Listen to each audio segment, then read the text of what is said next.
So George, I know that government loans are legally assumable, but they're a very small fraction of all the mortgage loans that are out there. The vast majority, about 90%, are conventional loans.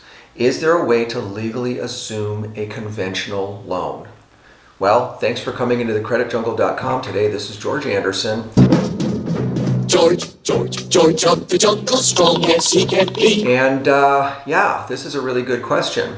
Now, just so that you understand, to assume a loan means that you take over the loan, the payments, legally take it over where it's at the time that the title would transfer from the seller to you. So that means if that loan is 7 years old, and let's just say that it's at 3.5% or whatever, you pick it up exactly where the previous owner left off. So you might only have 25 or 23 years left, and you take over that same interest rate, no closing costs, no appraisal, and in some cases no qualifying, and I'll explain the no qualifying. But on a conventional loan that is a fixed rate loan, they are not assumable, at least with a qualifying assumption. And then an adjustable rate mortgages actually are assumable, and they have some provisions in there, and you do have to qualify. So you could be a third party and come in and qualify for the loan and take over the payments, but it's an adjustable rate, so you don't know what that rate might be. So you got to be able to figure out on the adjustable rate rider, what are the frequency of the rate adjustments? Is it a one-time? Is it every year? Is it every 6 months? There's just a lot of different information there. But is there a way to legally assume a conventional fixed rate loan without qualifying? Okay, so this is a good one. So I'm going to talk about one that maybe is obvious and one that's maybe not so obvious. But the one that's that people should know is that if you legally inherited a property, if the owner of the property who was obligated on that note has passed away and you are a beneficiary through probate, through a trust, or just joint tenancy or whatever it might be on there, that you were not on the loan but you were on the title. Well, now you have legal title ownership of the home. The underlying mortgage holder has to accept payments from you. As long as you start making the payments on that, bring them current if they were late, they have to accept your payments from you, and you do not have to qualify to do that. So there are a lot of low interest rate mortgages out there where people sit there and think, well, good grief, we're just going to sell grandpa's house because we want to get the money and divide it up. But hey, maybe there's somebody that's inheriting some portion of that home that's sitting there going, well, I don't want to go out and get a loan at 6% when grandpa's loan is at 3% and it's already 5 years old.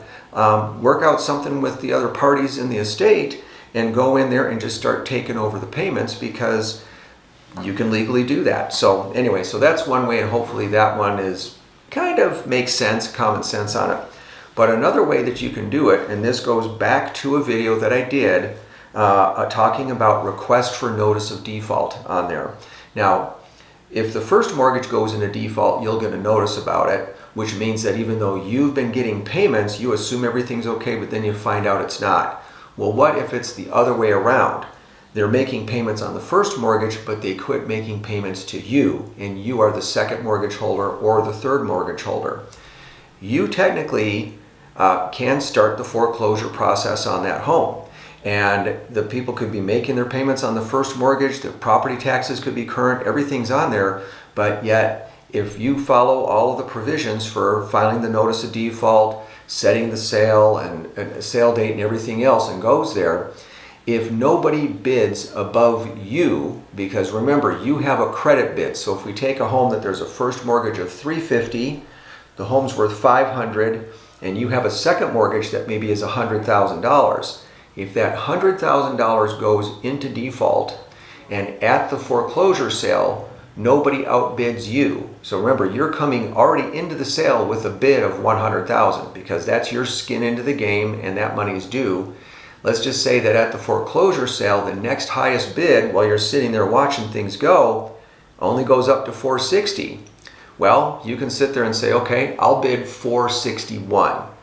Well, guess what? You only got to come up with an additional $11,000, okay, to be able to buy out basically to beat the competing bids and then transfer the title of the home. The trustee sale gets recorded, and then you have control and ownership of that property. And at that point, the underlying conventional 30-year fixed rate, great interest rate mortgage holder has to begin accepting payments from you, and you didn't inherit the property.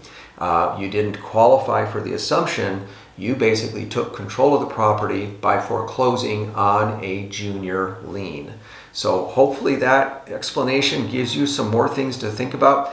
There's a lot of times people saying, well, I'm not going to lend money and be in a second or a third position, but I've actually done it a couple of times in third position. And as long as you're comfortable with that equity position on the home and you understand what's going on with the terms of the underlying mortgages there, it can be a great way to take control of a property and be able to not have to come up with all the cash to outbid everybody else that is at that auction. So hopefully that helps. Push button, get mortgage professional. And I'm not giving investor advice, I'm just kind of sharing investor experience with you. But there's been some things that you learn by being in the mortgage business since 1989, and I'm happy to share them with you. So I'd love to help you with your next transaction. This is George Anderson, and thanks for coming into thecreditjungle.com.